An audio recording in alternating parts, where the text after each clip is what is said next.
friends, how are you doing again? We'll be back into OSP Pro, into our second video in JavaScript programming language. Now remember, I happened to tell you guys on our first video that JavaScript, we can embed JavaScript in different ways. Remember, JavaScript is a programming language which we bend. It's actually a scripting language. We bend it, we make it with a web-based in a website, and helps our website to be dynamic in the content. Either we are mixing or we are getting content from the database to the web page, or from the web page to the database. We use JavaScript, so that is script that page, and it has a client server part of it, whereby the content can even go without refreshing the page. Now let us look at the moment, how do we add JavaScript now. Now I'm going to first complete this content now at the moment. How can we tend to print out a JavaScript in our page using internal JavaScript? Now you can just go in the body here and type on as alert.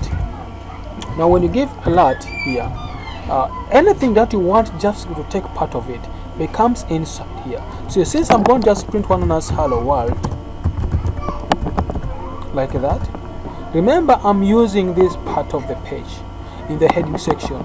So if I just refresh our page again here, if I just refresh, I think you can see we are getting one as hello world.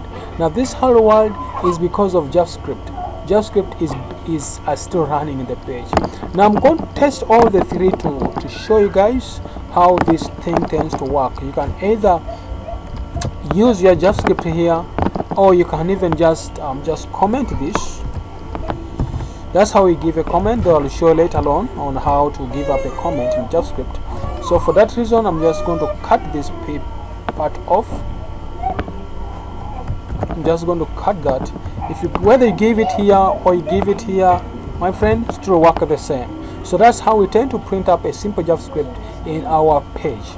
You get, if you want to print up JavaScript, that's how we print. So if I try to come back in here on our page and try to refresh this page, I think you can see that's hello world. And if I refresh hello world, that implies to pick from the other first page, and then from the other first print alert, and then we go to a second alert. So guys, that's how you can tend to give up one known as hello world using one known as alert. You can. Thank you guys. So I hope you guys now learn how to print up a simple JavaScript.